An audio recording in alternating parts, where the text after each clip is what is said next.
और मटकी क्या है?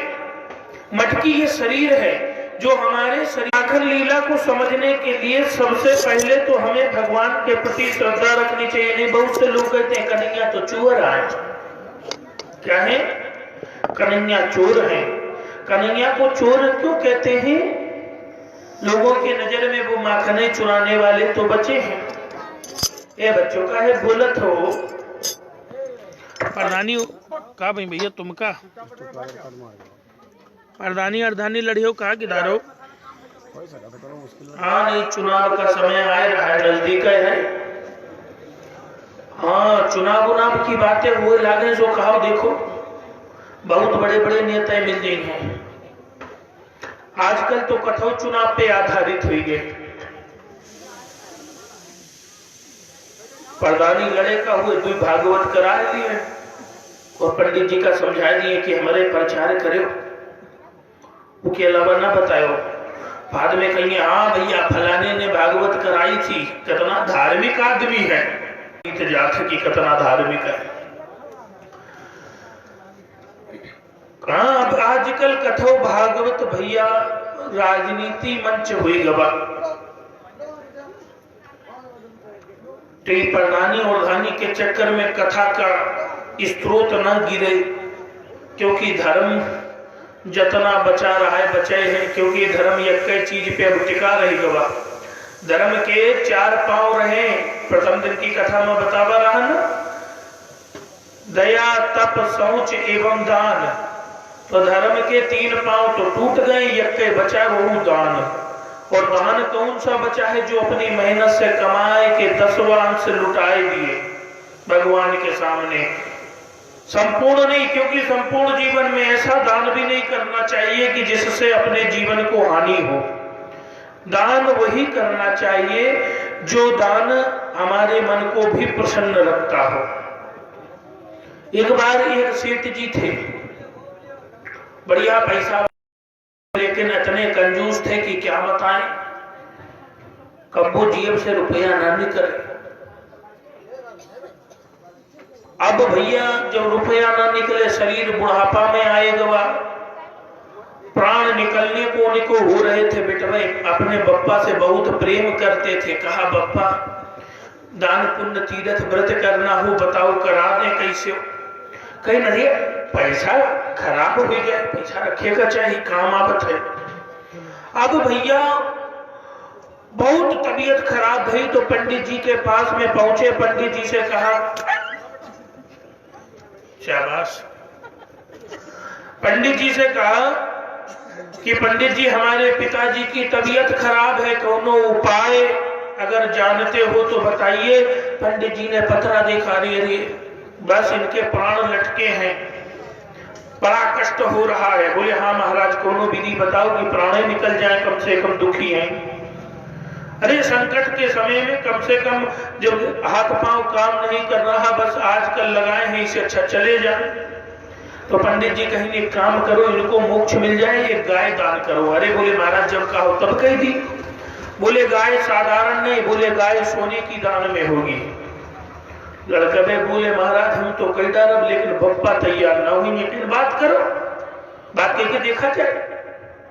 अब बात करने के लिए पहुंचे, पिताजी से कहा, पिताजी खटियावा पर लेटे रहा। कहा पिताजी पंडित जी कहे हैं कि अगर सोने की गाय दान में दे दियो तो मोक्ष हो जाए। अरे पागल, सोने की गाय जानते नहीं हो, पंडित बहुत लालची होते हैं, खूब पैसा इकट्ठा करते हैं जजमानों से। जानो तो नहीं ना, डीजे में फूक दियो लेकिन पंडित का नदी हो चाहे जरूर हो जाए। दुनिया के नाच गाना कराए हो लेकिन पंडित का नदी हो। अरे पिताजी अरे दे दिया जाए, क्या दिक्कत है? बोले नहीं। कुछ दिन ऐसी ही बात टल गई और फिर तबीयत खराब भई। फिर पंडित जी के पास गए। पंडित जी ने कहा कि देखो भाई बिना दान करे तो काम हो गई नहीं, तो कहीं कौनो जुगाड़ और बताइए।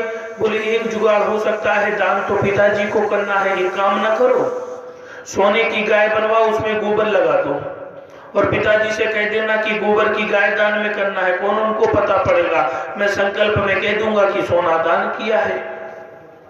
अब उनको संस्कृत थोड़ी समझ में आएगी। बोले ठीक। बढ़िया सोने की बढ़िया गाय बनवाई गई, उस पर बढ़िया सा गोबर लगवाया गया, खूब मजबूत की पिताजी छुड़ाए न दिए गोबरवा। बाद में गए, पिताजी से कहा, पिताजी पंडित जी कही ने कि गोबर की गाय दान करने से भी पुण्य मिलता है। बोले अच्छा, देखा, हम बताए नहीं थे। कहा पंडित सोना मांग रहे थे, आज गोबरे पे आ गए। अब भैया बुलाओ पंडित जी को, दान कर दें, क्या बात है, कोई दिक्कत थोड़ी है। सैगल्य गाय है, गोबर खूब बहुत है। बढ़िया गोबर की गाय लेके आए वो। उनको कहां पता बप्पा का कि ये सोना अंदर लगा है। बस भैया संकल्प बोला गया, पंडित जी ने गाय ली। पंडित जी ने गाय ली तो कहा कि ऐसा है सेठ जी, अब आप जब जाओगे तो भवसागर में यही गाय दिखेगी और यही करे पूछ पकड़ लेना, भवसागर पार हो जाओगे। सेठ जी कहीं ठीक महाराज, अब जाओ यहाँ से, ऐसे मुसीबत में और तकलीफ दिए हो। पंडित जी महाराज वहां से भैया निकल लिए। समय बीता, सेठ जी के जब प्राण निकले तो वही भवसागर के किनारे दिखे और वहां देखते कि सोने की गाय खड़ी है, कपिला गाय खड़ी है, तरह तरह की गाय है, कोई लोहे की गाय है, तो दूर एक गोबर की गाय दिखी। तो उन्होंने याद आया कि गोबर की गाय जो दान करने में कहा था, यही गोबर की गाय हमारी वाली ही तो है। पास में गए, हाँ, बोले गाय तो हमारी है। तो पंडित जी की स्मृति हुई कि पंडित जी ने कहा था कि गाय की पूंछ पकड़ लेना, भवसागर पार हो जाओगे। बस भैया फिर क्या था, भवसागर पार होने के लिए गाय की पूंछ पकड़ ली गई और कहा कि हे गौ माता, हमें इस भवसागर से पार करा दो। बस भैया फिर क्या था, भवसागर पार कराने लगी गौ माता और फिर नदी में चले, सूखा हुआ जलते हो। गोबरवा जम रहा, आगे से गील हुई गवा। धीरे धीरे धीरे धीरे गोबर छूटे लागे तो चमके। तो सेठ जी सोची, नहीं क्या बात है, आखिर गोबर इतना चमक रहा है। जब धीरे धीरे पानी पड़, कहने का अभिप्राय कि यहाँ तो सत्कर्म कर ही लिया था दान देके, लेकिन फिर मरने के बाद भी लालच व्याप्त था, वो भवसागर भव सिंधु में पड़े रह गए। जीवन का जब अंतिम समय आता है तो भवसागर सिंधु से उतरने के लिए सबसे सुंदर यही सहारा है, केवल गोविंद नाम, और कुछ नहीं करना है। भजन करो, यही तो है। ये श्रीमद् भागवत की कथा, भगवान की जो लीलाओं को श्रवण करता है बड़ा आनंदित होता है, भगवान उस पर अपनी कृपा करते हैं। आज भगवान श्री कन्हैया जी माखन की जो दिव्य लीला करते हैं, इसका तात्पर्य ही गोपियों के मन को चुराना। जो दूसरे, इसीलिए भगवान को कहा चित चोर कहा गया है, एक नाम है ना। एक दिन भगवान श्री कन्हैया जी को सखियों ने पक लगा दिया, खूब सही गले माखन कन्हैया के मुंह पे लगा दिया। अब भैया फिर क्या था, यशोदा जी ने देखा, बड़े डाटी के नरे लगा, बेइज्जती कराए हो पूरे गांव में, अपने यहाँ कौनो पैसे की कमी है, धन धान्य की कमी है। अरे इतनी सारी गाय हमारे यहाँ है, उसके बाद भी आप दूसरों के घर में चोरी करते हो। अरे माखन की चोरी छोड़ सावरे, मैं समझाऊं तो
माखन की चोरी छोड़ दियो, नहीं तो समझ लो अरे बेइज्जती कराती हो, इतने गैया हमारे यहाँ हैं और बाद तुमको तकलीफ। और जानते हो बड़े घरों से रिश्तेदारी अब लगने वाली है।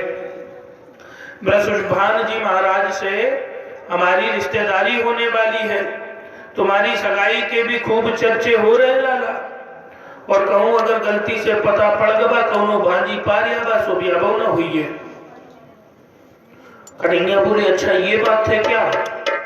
बोले हाँ। तब कन्हैया बोले पक्का फिर तो हम माखन खाने ही बंद आज से।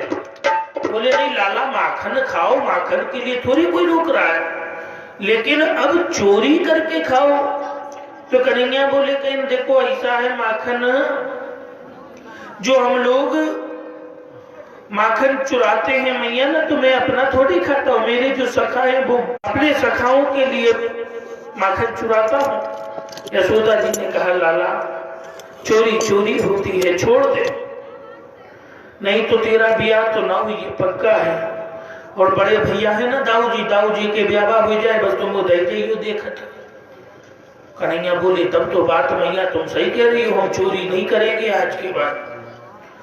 क्योंकि कन्हैया जी के विवाह की बात अगर करी जाए तो गर्ग संहिता में लिखा है कि जब भगवान का नामकरण संस्कार हुआ तो उसके बाद एक बार नंद बाबा जी भगवान श्री कृष्ण जी को भंडारी वन में लाए और वहां पर श्री बृषभानंदिनी राधा जी कन्हैया जी से 8 साल बड़ी हैं। कई साल बड़ी हैं? 8 साल।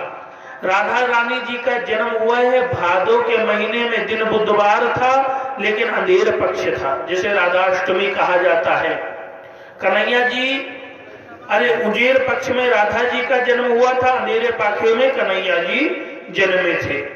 दोनों का महीना एक ही रहा, लेकिन उम्र में 8 साल राधा जी बड़ी थी। श्री राधा रानी जी वहां पर आई, योग माया से भगवान को बड़ा किया। श्री ब्रह्मा जी महाराज द्वारा श्री राधा कृष्ण का विवाह होता है, ये गर्ग संहिता में कथा आती है।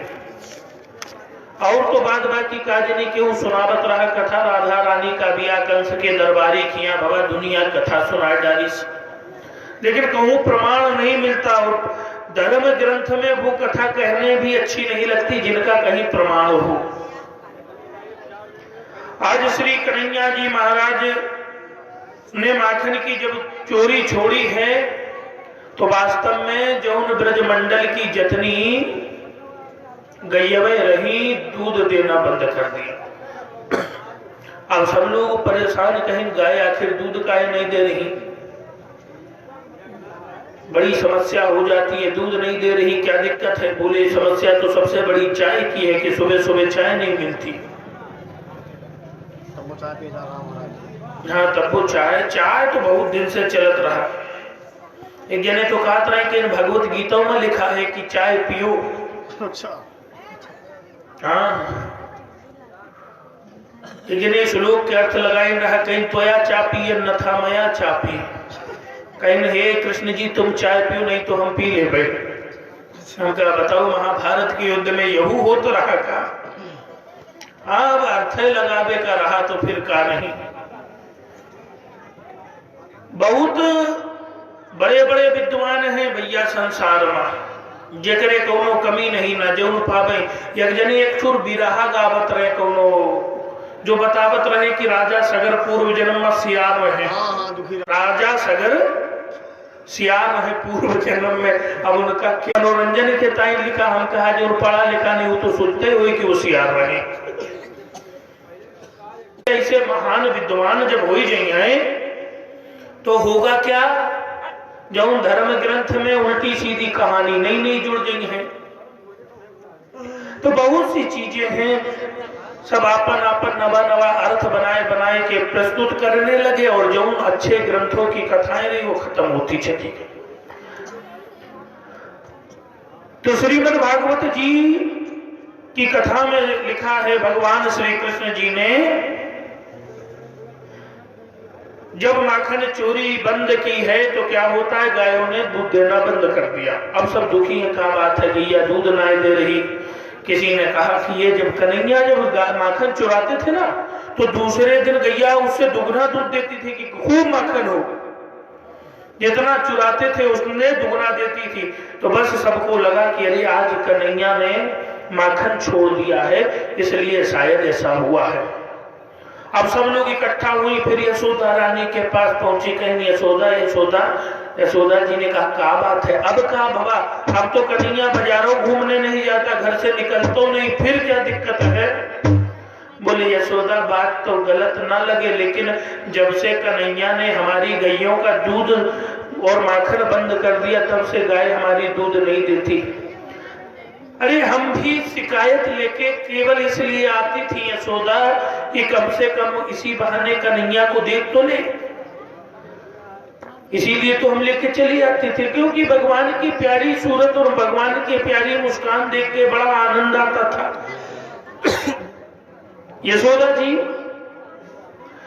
कहती हैं कि अच्छा, यानी माखन चुरावे लल्ला तो समस्या है, ना चुरावे तो समस्या है, अब बताओ क्या करूं?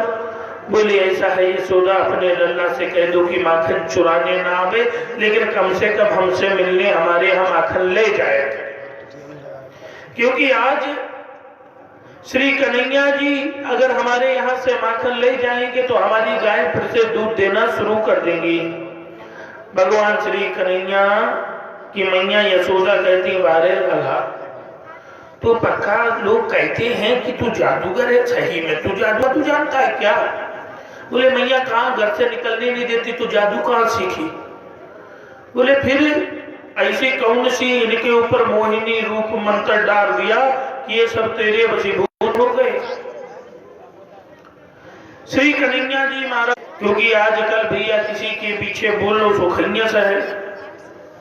श्री सुखदेव जी महाराज कहते हैं कि राजन, इस तरह भगवान श्री कृष्ण जी कहते हैं कि मैया तुम जब तक नहीं कहोगी तब तक मैं कहीं घर से नहीं निकलूंगा। यशोदा जी बोले चल भैया तू घर से निकल, कोई नहीं रोकेगा। आज श्री कन्हैया जी घर से फिर निकले, रोज माखन खावे और वृंदावन की जो गोकुल की गैयाएं थी खूब सारा दूध देवे। बड़ा आनंद आ रहा था, सब लोग इस लीला में सम्मिलित हुए। और ब्रज की वास्तव में लीला जहां मुक्ति की मुक्ति कहे गोपाल सो, मेरी मुक्ति देहु बताए। मुक्ति स्वयं भगवान से कहती है कि मेरी मुक्ति कैसे होगी जब मैं सबको मुक्त करती हूँ तब। तो भगवान कहते हैं कि ब्रज रण उर मस्तक पड़े तो मुक्ति मुक्त हुई जाए। ब्रज की मटियन में अगर थोड़ा भी मुक्ति तेरे ऊपर अगर पड़ गई तो मुक्ति भी मुक्त हो जाती है। ऐसी ब्रज की पावन भूमि है। बोल ब्रजमंडल धाम की जय। ये जयकारवा बड़ा आराम से का बात है माताओं, आप तो जयकारा लगाते हो नहीं ना, ई का है? अच्छा ये नहीं समझ में होते, क्यों का बताए दियो, हम तक वो बताए दिए कि जयकारा लगावे में दिक्कत का है।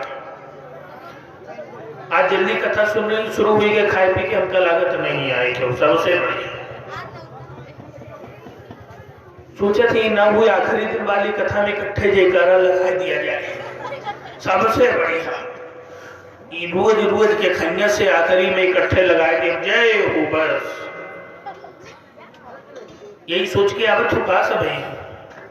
बोल वृंदावन बिहारी लाल की जय। क्या बात है, उधर बच्चे में बोल इधर तो बोली है, हम इनसे बतावत रहे नमका चाहे जस हो जाए जयकारा तो लागे ना चाहे जो। बोल दे मुरली वाले की जय। क्या बात है। तो आज ब्रजमंडल में मुक्ति का भी उद्धार हो जाता है, ऐसी ब्रज की पावन माटी है।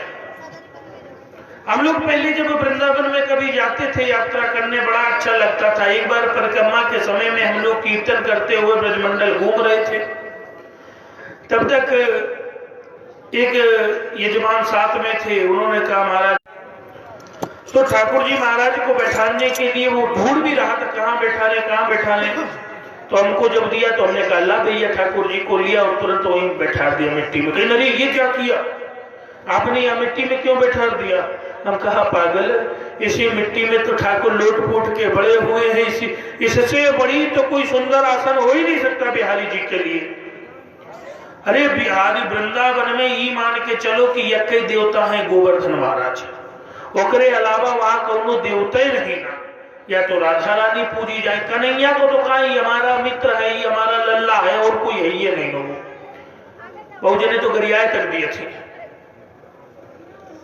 कन्हैया को लोगों ने अपने आत्मा से जोड़ा है, रिलेशन ऑफ हार्ट, दिल से सीधा संबंध भगवान से, ओकरे अलावा कुछ नहीं। क्योंकि भगवान मान के अगर कन्हैया को पूजा गया तो क्या होगा? भक्ति में कमी रह जाएगी। लेकिन समस्याएं हैं, बहाने करने वालों के लिए तो जहुआ बे बहाने हैं कि कैसे आऊं री कन्हैया, कैसे आऊं री सावरिया, तेरी गोकुल नगरी बड़ी दूर नगरी। कैसे आऊं रे कन्हैया, कैसे आऊं रे कन्हैया, तेरी गोकुल नगरी बड़ी दूर नगरी।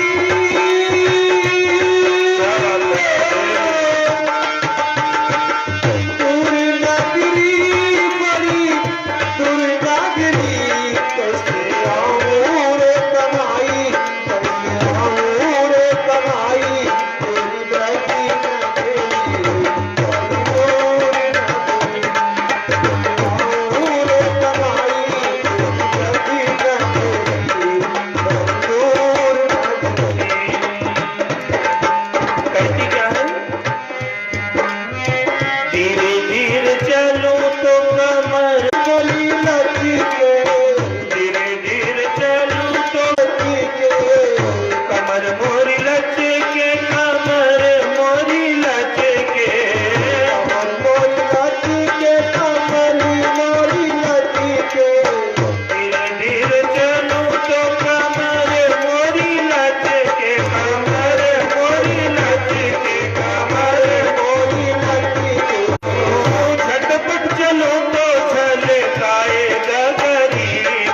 बहाने सज्जनों बहुत हैं, भगवान के पास ना जाए के थे। और भजन करने के लिए दुनिया के बहाने हैं, श्री राधे। और जेकरे जाना हो भगवान के पास वो तो तुरंत पहुंच जाता है। गोपियां श्री कन्हैया महाराज मनमोहन है, मन को मोहने वाले। आज श्री कन्हैया जी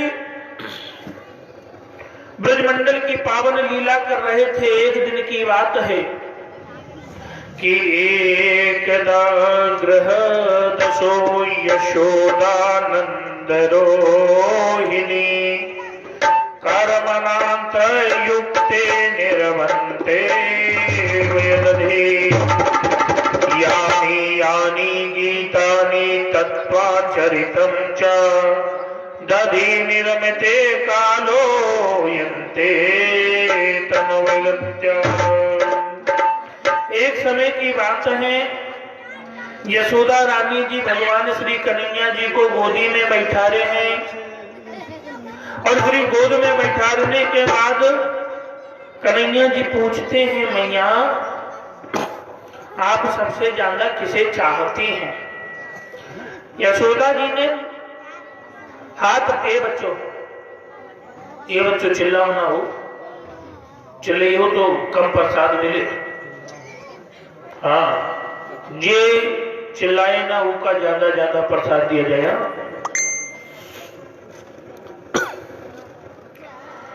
तो श्री सुखदेव जी महाराज कहते हैं कि आज श्री कन्हैया जी के सर पे हाथ फेर के यशोदा मैया कहती हैं कि लल्ला तेरे अलावा मेरा कौन है इस संसार में, मेरा इस संसार में है कौन? मैं तो आप मुझे ही मानती है ना? बोले हाँ लल्ला। तो बोले अच्छा माँ तुम मुझे बहुत मानते हो, कितना मानते हो? बोले कन्हैया बहुत, मैं बता नहीं सकती इतना तुम्हें मैं प्रेम करती हूँ लल्ला। और माता का तो प्रेम बहुत ऊंचा होता है ना? बोले हाँ बात तो सही है। तब तक चूल्हे पे दूध गर्म होने को रखा था, और दूध जब गर्म होने को रखा था तो पता पड़ा कि बहने लगा, और जब दूध बहने लगा तो कन्हैया जी को ये कोने में धरा। यशोदा जी ने तुरंत दूध के पास दौड़ी कि अरे दूध बह रहा है।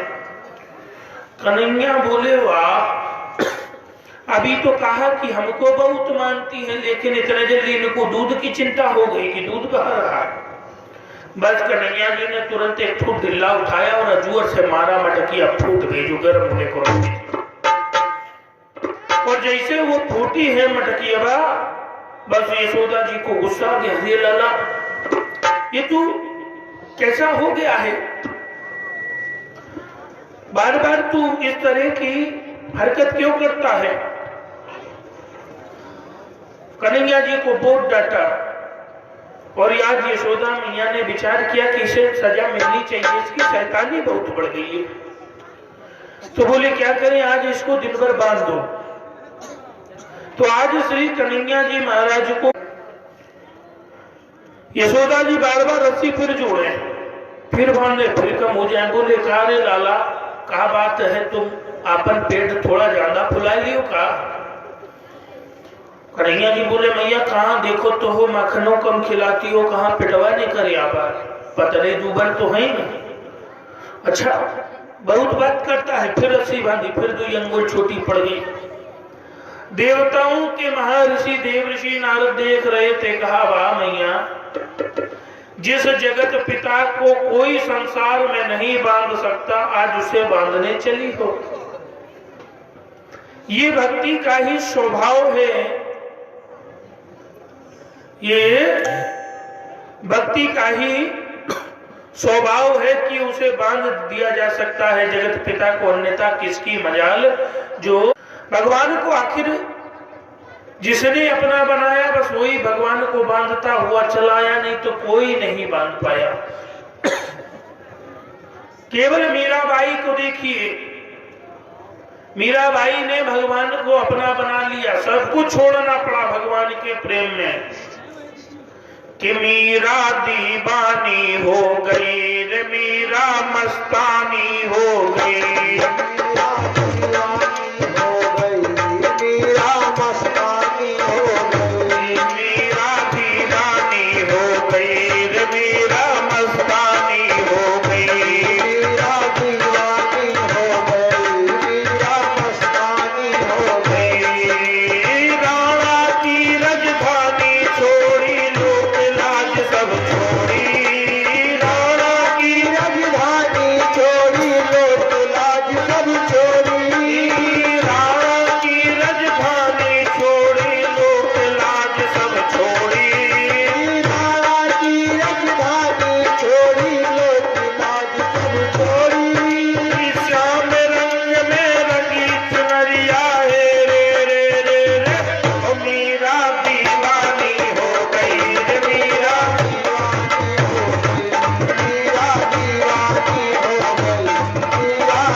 चूनर ओढ़ के संसार से नेह तोड़कर केवल गिरधर गिरधर गाया है।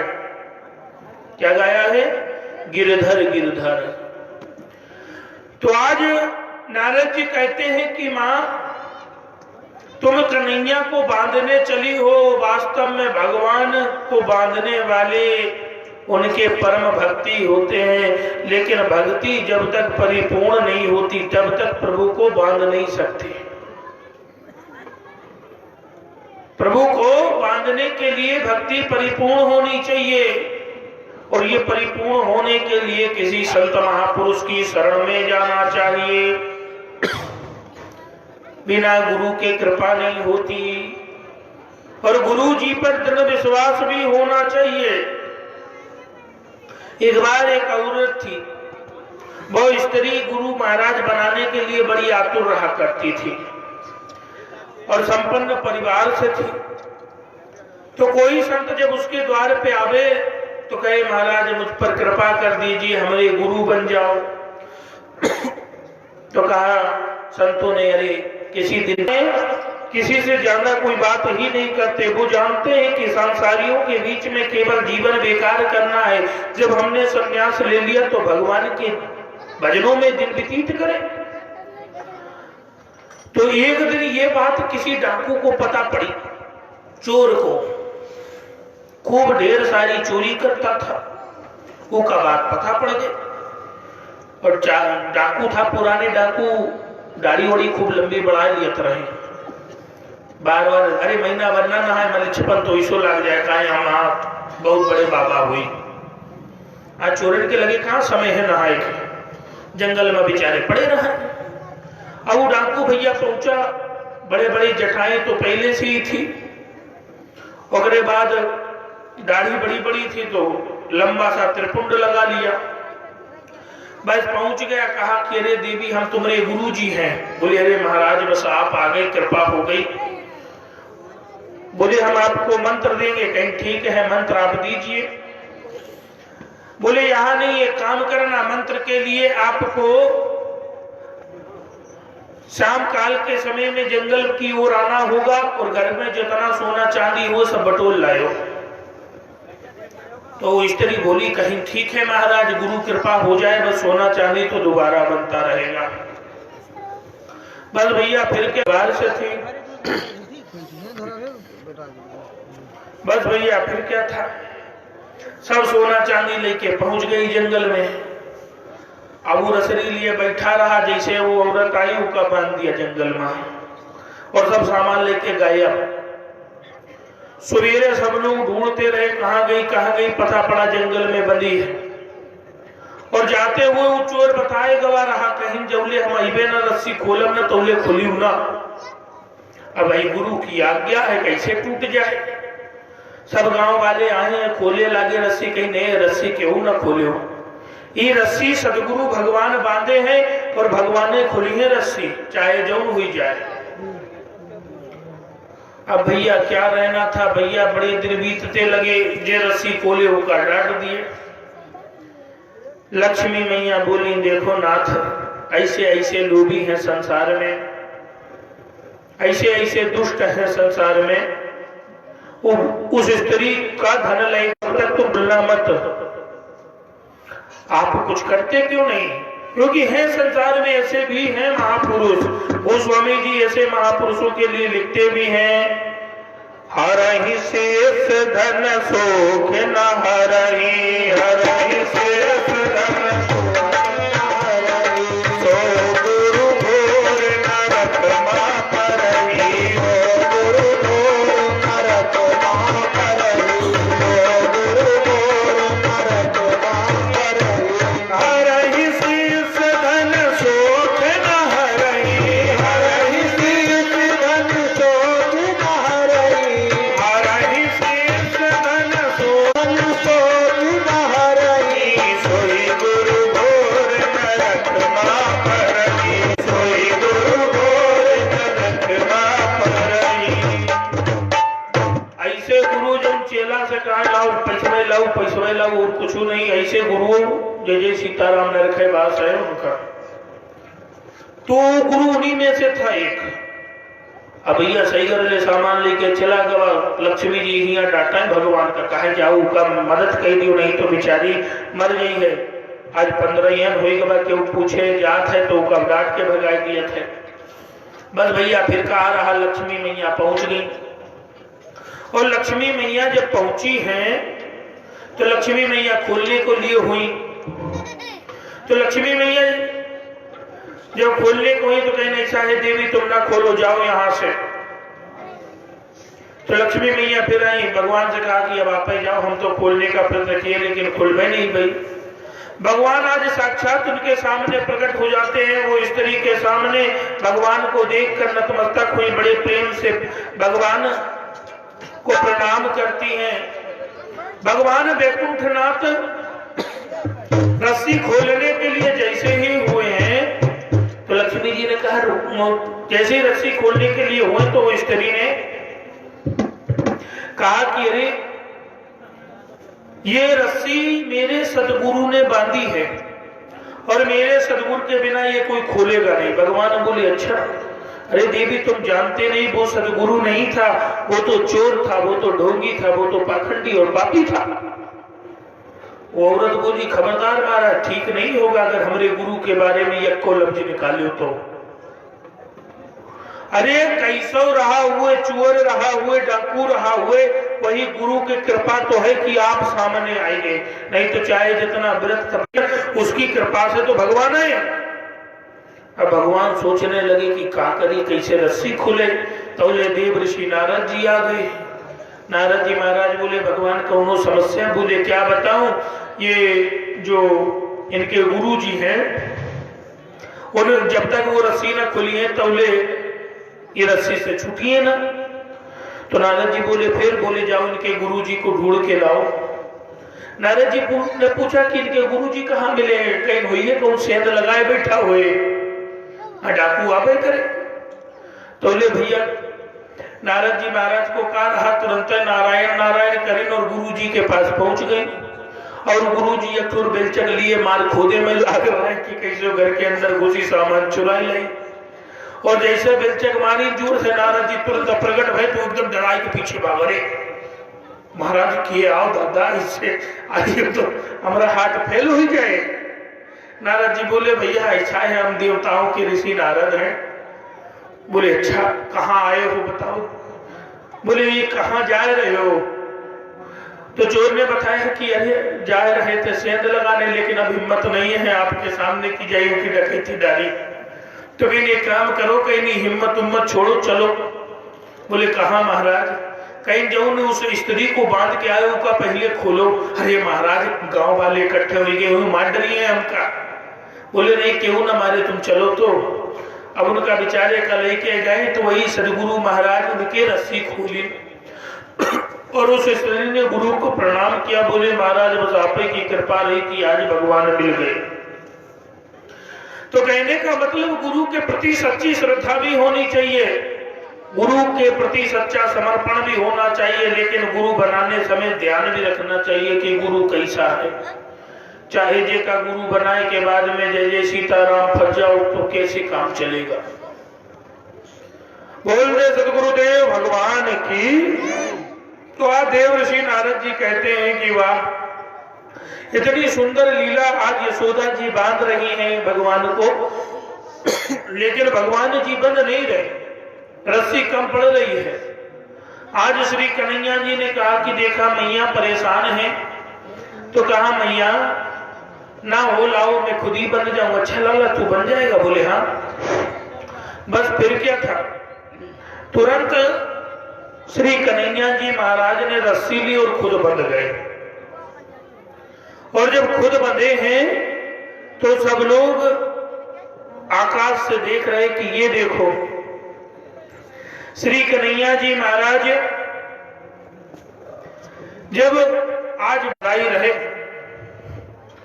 आज तू निरंतर बना रहेगा यहाँ पर। सब सखियां कह रही अरे छोड़ दो यशोदा, बच्चा है, छोड़ दो। यशोदा ने कहा नहीं नहीं मैं छोड़ूंगी नहीं। यशोदा ने कहा मैं छोड़ूंगी नहीं चाहे जो हो जाए। बोले क्यों?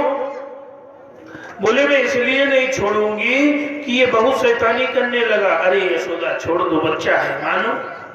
लेकिन यशोदा जी नहीं मानी और पानी भरने के लिए चली गई। कन्हैया जी वही बंधे हैं उखल में।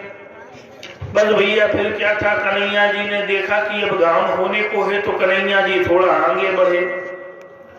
श्री कन्हैया जी महाराज जब आगे को बढ़ते हैं तो आगे को बढ़े सो उखल जब तक बड़ा हो रहा तब तक तो हुई रहा, उसके बाद उखल लुढ़क गया। क्या हुआ? उखल लुढ़क गया। और उखल जब लुढ़का है तो आज श्री कन्हैया जी उखल के साथ में आगे बढ़े, उखल पीछे ढलकता हुआ उनके साथ चल रहा है। तो दूर वृक्ष लगे थे यमला अर्जुन के, जिसे आंवला का पेड़ भी कहा जाता है। तो दो वृक्ष के बीच में से कन्हैया जी निकल तो गए, लेकिन दो वृक्ष के बीच में से जब कन्हैया जी निकले तो वो उखल फंस गया। उखलवा फंस गया दोनों पेड़ों के नीचे। कन्हैया जी आगे बढ़े सो आगे बढ़े न करे उखल। तो कन्हैया जी ने सोचा कि ना हो एक बार जोर से धक्का मार के देखी। बस भैया फिर क्या था, कन्हैया जी ने जैसे जोर से धक्का मारा दोनों पेड़ धड़ाम से गिर गए। और जैसे दोनों पेड़ गिरे हैं वहां से दो सुंदर सुंदर देवता तैयार हो गए, निकल आए बाहर।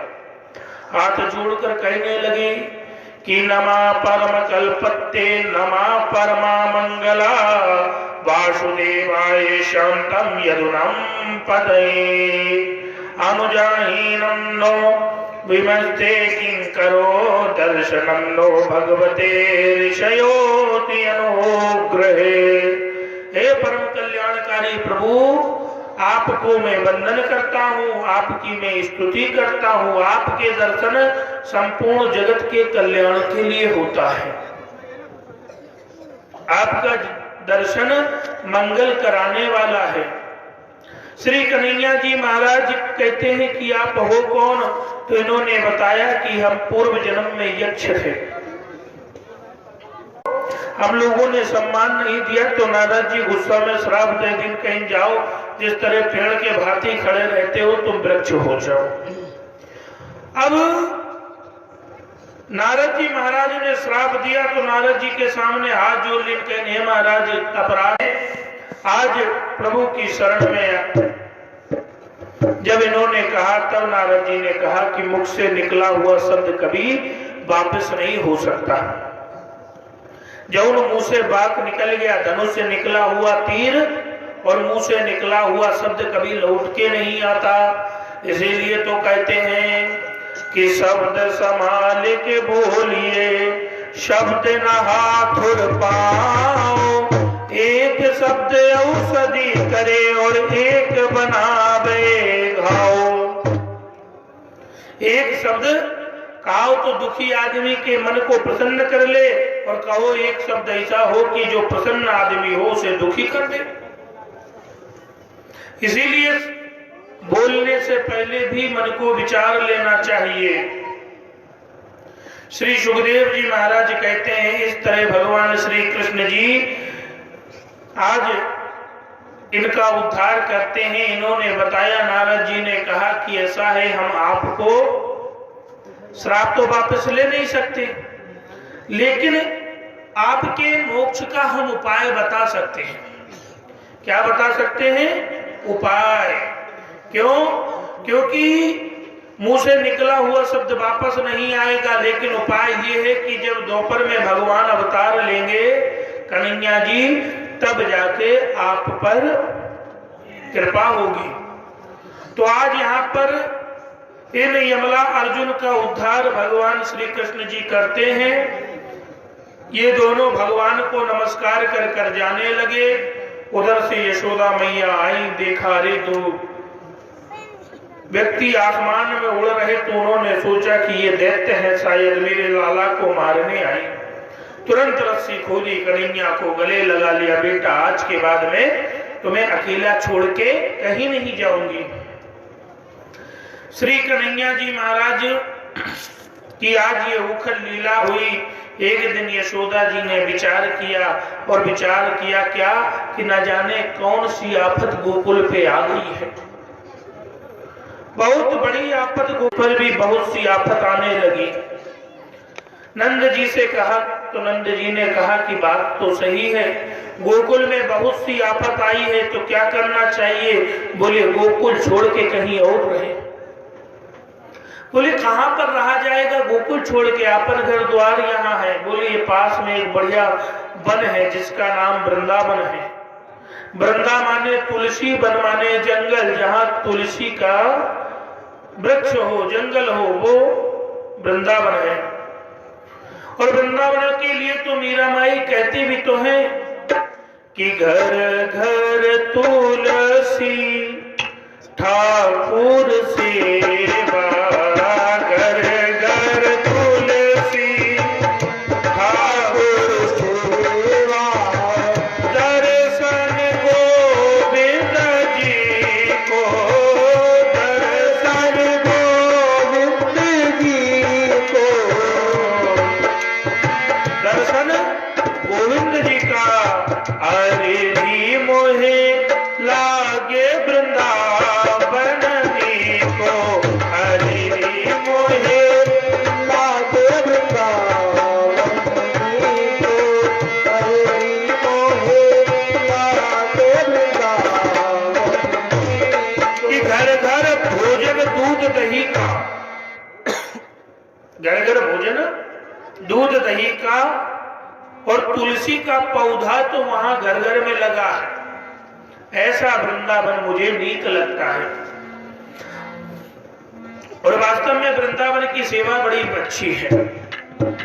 वृंदावन के अगर गांवों में पहुंच जाओ कहीं, तो सेवा करने वालों का भाव सबसे अलग है। सच्ची साधु सेवा भी वृंदावन में कैसी होती है, ये तो वृंदावन जाके ही पता पड़ता। एक बार संत समाज के साथ में परिक्रमा देते समय गुरु महाराज जी आदि सब लोग थे, तो उसमें परमहंस दास जी महाराज थे, सब लोग। परमहंस जी का एक नियम था कि भोजन करते थे तो केवल रोटी पानी में बोल के करते थे, ना नमक ना मीठा कुछ नहीं, केवल रोटी पानी में बोल ली और खाए डाले। तो वृंदावन में एक गांव में पहुंचे, छठी करा होते हुए, तो वहां भंडारा चल रहा था।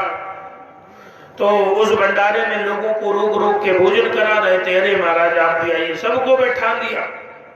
महाराज क्या लेंगे? तो बोले जो प्रसादी हो वो दीजिए। परमहंस जी से पूछा, जब परमहंस जी से पूछा कि महाराज आप क्या लेंगे, तो वो कहते अपने राम जी को कुछ नहीं चाहिए। बोले कुछ तो? बोले महाराज पूड़ी ले लो। बोले अपने राम जी पूड़ी भी नहीं खाते। लो। बोले अपने राम जी खीर भी नहीं पीते। बोले महाराज तो खिचड़ी बनवा दे।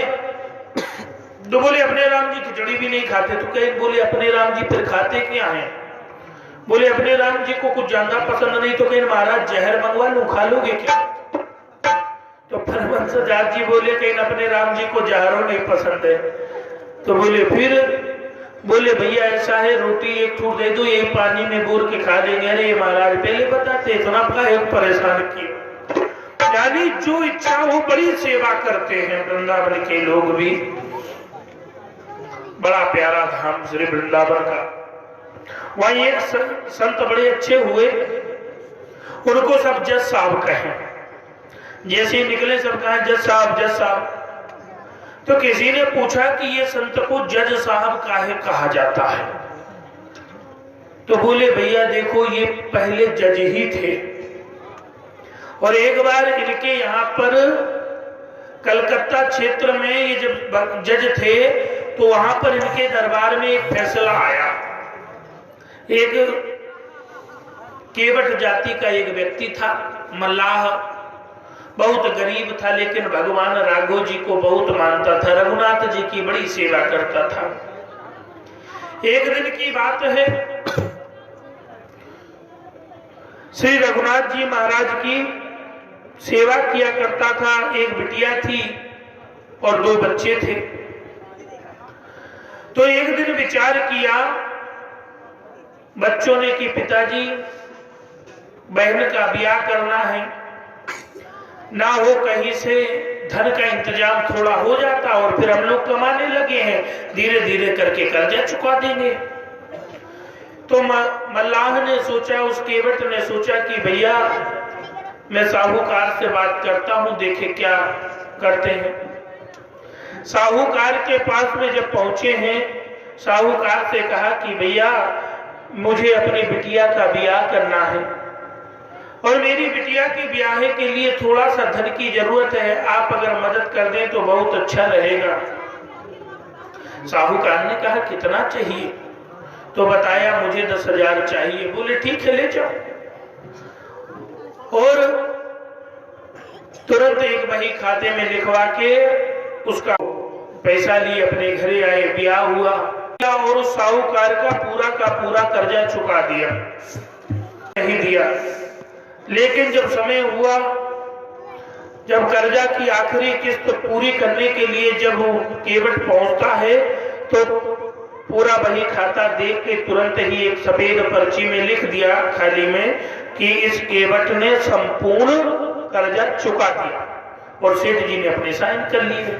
साहूकार ने बढ़िया और दे दिया, कहीं लो इसको पढ़ के देख लो, अपना चेक कर लो। तो बोला साहब अपन कहा जाने गरीब आदमी, रघुनाथ जी सब जानते हैं, हम लोग तो पढ़े लिखे भी नहीं हैं। बस साहूकार के मन में लालच आ गया। बोले पढ़ो लिखा नहीं ना? ठीक, कह भैया थोड़ा पानी ले आओ। बस फिर क्या था, पानी लाने के लिए जैसे ही गया तो वो पर्ची उठाई और अलमारी में चुप्पे डाल दी और दूसरी पर्ची दे दी। कुछ दिन बीतता रहा तो एक दिन अपने कुछ सेवकों को भेजा, कहीं जाके उससे पूछो कर्जा कब चुकाएगा। साहूकार के लोग उसके यहाँ पर पहुंचे हैं भैया, तो कहने लगे केवट कहीं सेठ जी का कर्जा कब चुकाओगे? बोला साहब कौन सा कर्जा, मैंने तो सब चुका दिया। पर्ची दिखाई तो पर्ची में लिखा था कि अभी कर्जा बाकी है।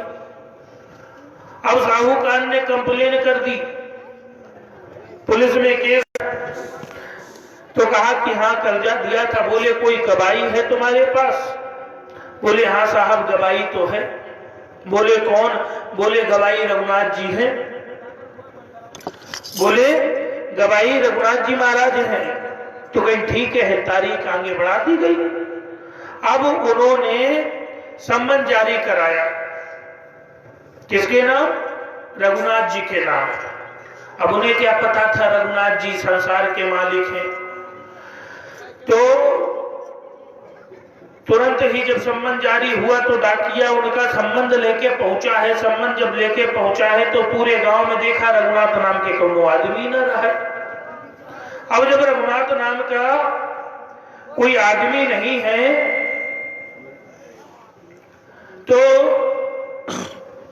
आज विचार करता क्या हो, कहां जाऊं, तो पता पड़ा गांव में एक रघुनाथ जी का मंदिर है। तो डाकिया ने सोचा कि हो सकता है उस रघुनाथ जी नाम के किसी व्यक्ति ने बनाया होगा, इसलिए रघुनाथ जी का मंदिर है।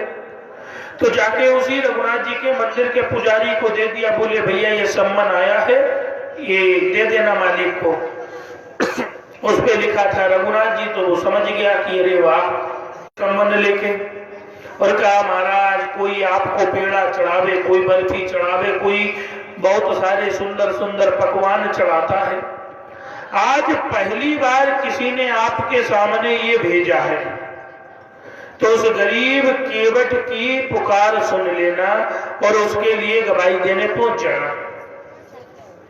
बस भैया फिर क्या होना था, समय जिस दिन आया तो जो वहां चौकीदार खड़ा था उससे कहा कि रघुनाथ को आवाज लगाओ, श्री रघुनाथ को आवाज लगाओ। तो वो वहां पर जो खड़ा था उसने आवाज लगाया, रघुनाथ हाजिर हो, रघुनाथ हाजिर हो, रघुनाथ हाजिर हो। तो क्या देखते हैं, जज साहब एक काली कमली ओढ़े, केवल आंखें ही दिख रही थी, वो लड़खड़ाता हुआ उस जगह पे आया, कटघरे में खड़ा हुआ, बोले क्या आप थे जब केवट ने कर्जा दिया था? रघुनाथ जी ने कहा हाँ, मेरे सामने की बात है। बोले कैसे पता पड़ेगा? बोले एक काम करो, साहूकार को यहीं रोको और अपने कुछ चौकीदार को भेजो। चौकीदार को कहा कि जाओ एक काम करना, फला अलमारी में पर्ची आज भी रखी हुई है। और जब गए हैं देखा कि उस अलमारी में पर्ची रखी, उसमें लिखा है साहूकार का लिखा हुआ कि पूरा हिसाब किताब बराबर हो गया। लेके जज साहब के सामने आए, जज साहब ने कहा अरे राम राम, तुम तो गरीब को फंसा दे रहे थे, गरीब को फंसा दिया था। तुरंत कहा कि इस पर मुकदमा चलाना चाहिए, ये लोगों को इसी तरह बहकलाता होगा, लोगों से इसी तरह से धनेटता होगा, अनपढ़ लोगों से। और इधर देखा रघुनाथ जी जो थे वो गायब थे। अब ये साहब के हाथ गोड़ जोड़े, अरे साहब बस आपकी कृपा हो गई। साहब ने कहा अरे मेरी क्या कृपा, रघुनाथ जी ना आते गवाही देने तो कहाँ कृपा होती। बोले अच्छा ये बताओ, ये रघुनाथ जी हैं कौन, आखिर कहाँ रहते हैं? बोले साहब ये रघुनाथ जी को जो मन से याद कर ले बस उसी के पास पहुंच जाते हैं, और कहीं इनका अलग स्थान नहीं है। बोले मतलब? बोले ये अयोध्या के नाथ मेरे रघुनाथ जी हैं जो आज यहाँ पर गवाही देने के लिए आए हैं। आज जब जज साहब को ये बात पता पड़ी कि उसके कटघरे में स्वयं साक्षात नारायण गवाही देने के लिए आए, वो अपने घर आए, रात भर उनको नींद नहीं आई। सवेरे एक कागज में उन्होंने इस्तीफा लिख दिया अपना और कहा कि मेरे जीवन पर धिक्कार है कि मेरे सामने आज भगवान खड़े थे, मैं उनका न्याय करने जा रहा था। जी नाम का गुणगान करते हुए भगवान में ही लीन होने लगे। और आज भी वृंदावन में बड़ा सुंदर स्थान श्री पागलदास बाबा जी का बना हुआ है। ऐसे संत थे वृंदावन धाम के, बोल वृंदावन धाम की। तो आज नंद बाबा ने कहा कि देवी बात सही है, वृंदावन में हम लोगों को निवास करना चाहिए।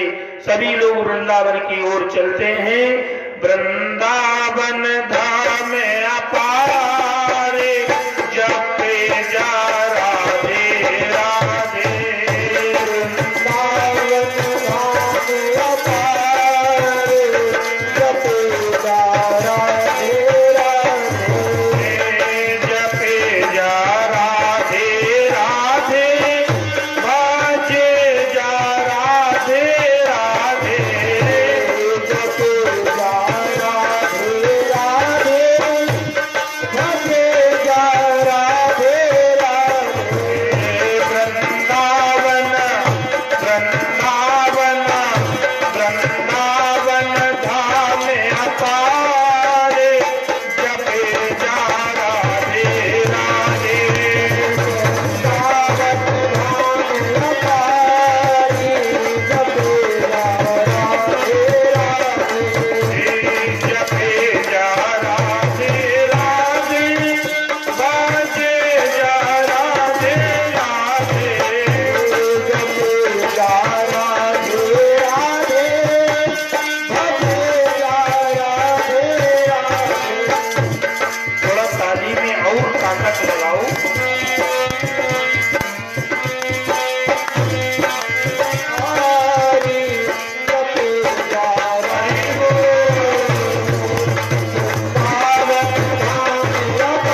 कम से कम मुझसे भूलेगा चाहिए राधे राधे। राधे जो राह को देती है वो है राधे। अरे नंद भवन में म्यूजिक वाले ना चलो, अरे क्योंकि राव उधर से आवाज आवे चाहिए। अरे नंद भवन में परिक्रमा में, इधर वाले ना बोलिए का। अरे ज्ञान गोदड़ी दतिया जी में, बरसाने में, छठी करा पे, श्री गोवर्धन बाके बिहारी, शानेह बिहारी, राधे राधे राधे राधे राधे।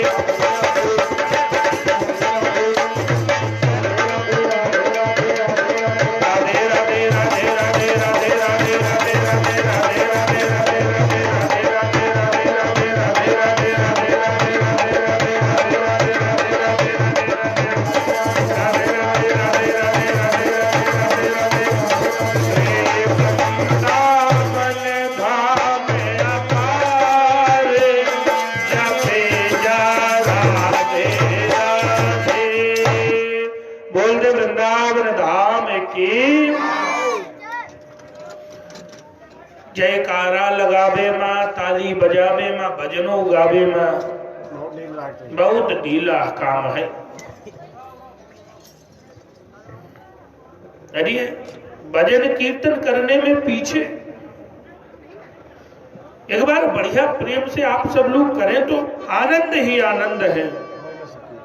नहीं हुए काहे ना, तुम ऐसा कहा तो का रौतावा गांव के मेहरारून का नहीं जानते हो, भजन बहुत अच्छा करती हैं। तुम कराए के दिखाओ, देखो बोलिए, बोलो सही। हाँ पक्का। अच्छा हेलो, बेइज्जती ना हुए चाहिए। अब बोलो श्री राम जय, बोलो श्री राम जय राम जय जय राम। बताना चाह रहे थे आप। बोलो श्री राम जय जय राम। हेलो, देखो बोला थी, सभी बोला थी भाई। बोलो श्री राम जय राम जय जय राम। श्री राम जय राम जय जय राम। श्री राम जय राम जय जय राम। श्री राम जय राम जय जय राम। बोलो श्री राम जय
आवाज बढ़ाए के ट्रबल दियो, वोल्टेज तो कम नहीं है। हरिओम श्री राधे,